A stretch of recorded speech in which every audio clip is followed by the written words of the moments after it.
Go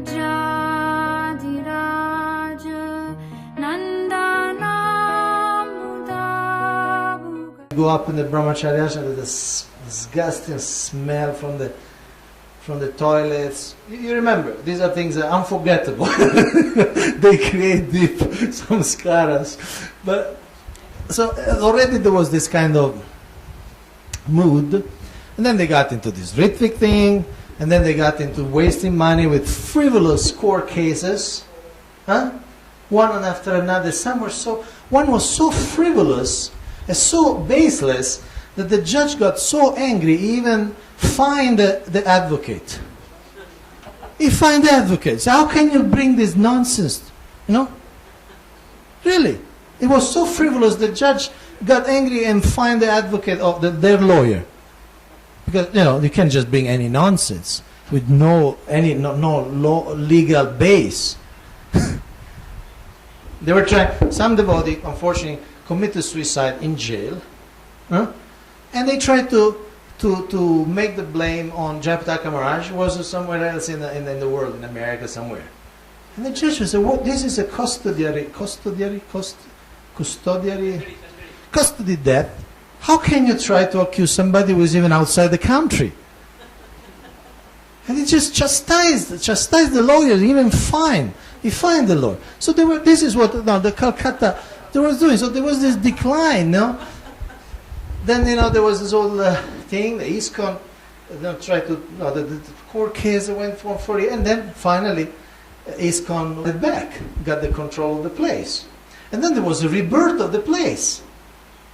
I was there many years, a few weeks ago. The place looks like a completely different place, even externally. They remade everything. There was those wooden thing. Now it's all marble. The whole entrance is marble. You got shoes placed outside. They made even a dome. I don't know what's a dome on, but there is a dome. Fiberglass? Okay, but there is some sign of life. Okay, they remade the thing, and then they redefined their ministry, their mission. Now they're about 550 brahmachari. They're focused on youth preaching. Before, what youth preaching? They're doing congregational development in a very serious way. There are 90 Bhakti Viksha groups. Before, congregational development was almost banned.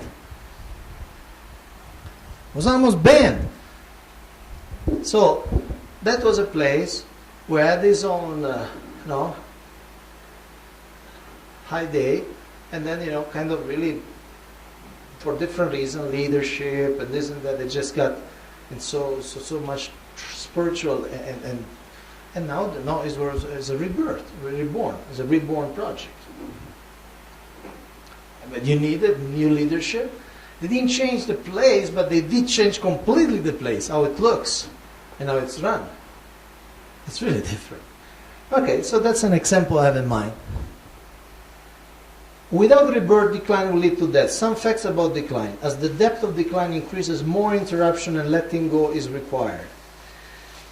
Characteristic of decline. There is anxiety, there is fear, there is denial, there is paranoia, and there is conflict. So when you see these symptoms, you may start thinking, you may be legitimized to think, well, maybe there's some decline here. No? People are not talking about the projects, we were not talking about expansion or preaching. They're just fighting. There's just a sense of darkness surrounds the place, a sense of nervousness. Paranoia, well, technically paranoia, it's a mental condition where you are afraid of everything. No, you see imaginary dangers. No, imaginary enemies. Everybody is your enemy. No, a kind of phobia. You see everything as everybody's against you, or things like this. A paranoia. It is the nature of congregational decline to deny the decline as long as possible. to underestimate the decline, and then to under-respond. Underestimate and under-respond. Declining congregations ignore the congregational cold. No? Congregation has got a cold, but they ignore it. Treat congregational pneumonia with aspirin, and then embalm with penicillin. When it's dead, they still put some medicine, but it's dead. There is no gain for underestimating decline. So this is important. There is no gain. It's not that if we underestimate decline, there is something good. No? Or at least we feel good about it. We don't think it's so bad. There's no gain. It's illusory. Huh? And there is no penalty for overestimating decline. In other words, if you are a little bit careful, cautious, say, well, there's some sign, things are not as well, there's no penalty. Well, they say, better safe than sorry. Right?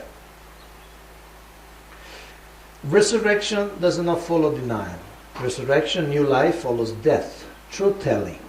The questions are, what needs to die? What needs to be let go of? So what we learn from all these lives? When growing, this is their recommendations. When growing, encourage the growth, maximize the growth, and resource the growth. Invest in this growth. When stable, redefine, revision the ministry. Identify the new information. What changed? What's changed in the people of the project? What changed in the world outside? Use demographic data, both about the congregation itself and the congregational context. It is different to have a congregation, a community which is on average 25-year age, and a congregation which is 45-year age. It's different. Some people say that every 10 years the human being like redefine his worldview, just like a natural physiological thing. You see the world in a different way every 10 years.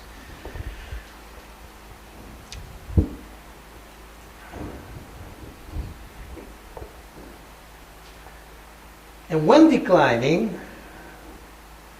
that set day in which you see we're going down, intervene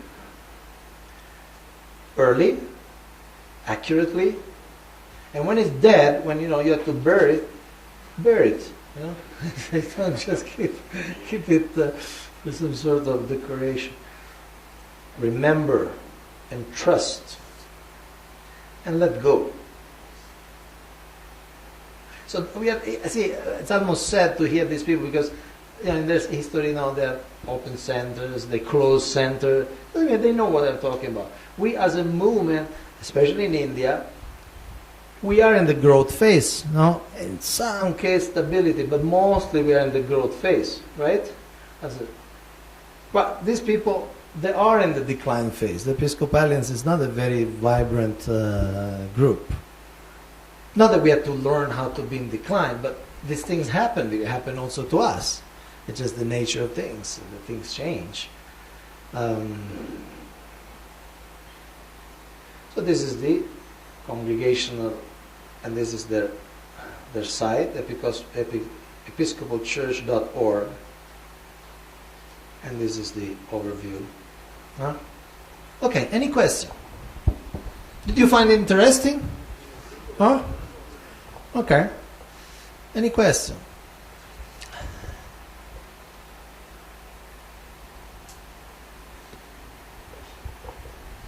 Yes. Not a question, but a comment that something similar we can observe with our spiritual life also. That initially we are very enthusiastic when we just take to Krishna consciousness. Eventually when we reach to the stage of stability, if we do not go on refining our consciousness, especially through taking challenges in spiritual life, through internalizing what we learn, or changing our service, changing our something in our life, yeah. And most importantly, changing our perceptions, assumptions. The new information that we're talking about. Yeah. We have our deep-rooted conditionings, which we strongly harbor even after hearing so much of philosophy or whatever. So unless we adapt ourselves to what Krishna's words are, what our superiors wants us to do, then generally there is going to be a decline or eventually spiritual death. Thank you. Anything else?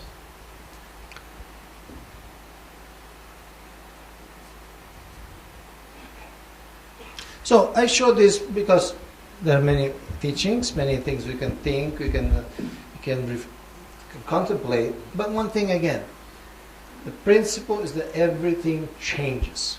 Like it or not, everything changes. And there is nothing you can do about it. There's just nothing you can do about it. Because that's the force of time. That's Krishna. So what can you do? So people change. You young become old die.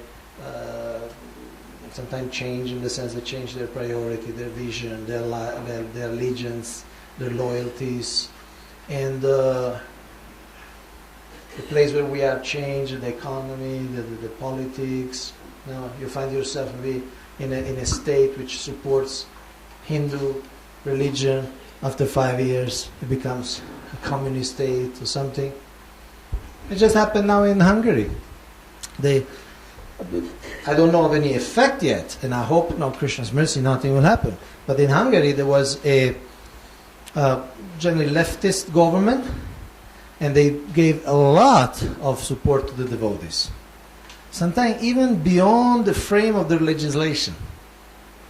Like they gave a building for a school, which legally is not possible. You cannot give a building to a religion. Okay, but somehow they did it, and when there was a delegation of the Prime Minister with many politicians, they went to India.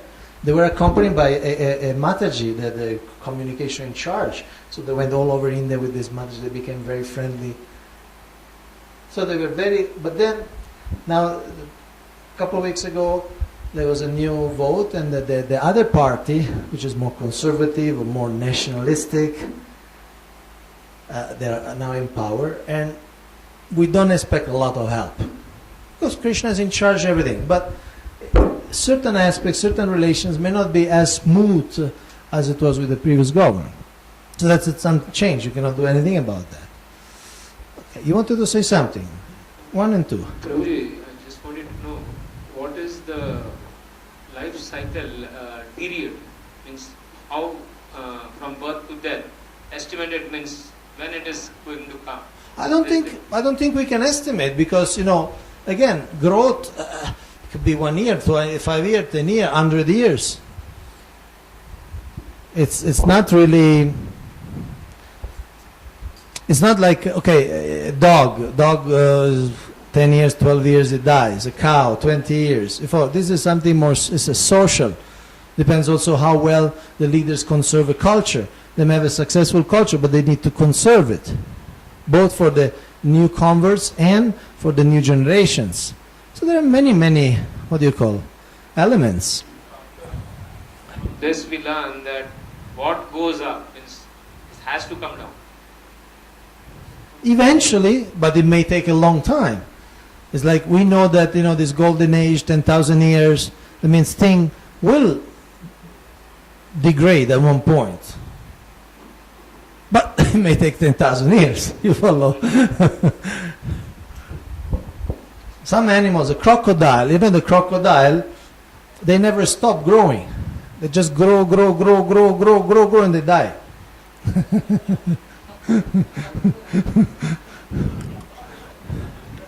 In the human body, the nose and the ears, they never stop growing.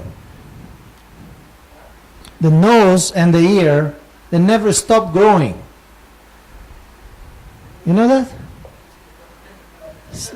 Slightly, of course not, but slightly, they never stop growing.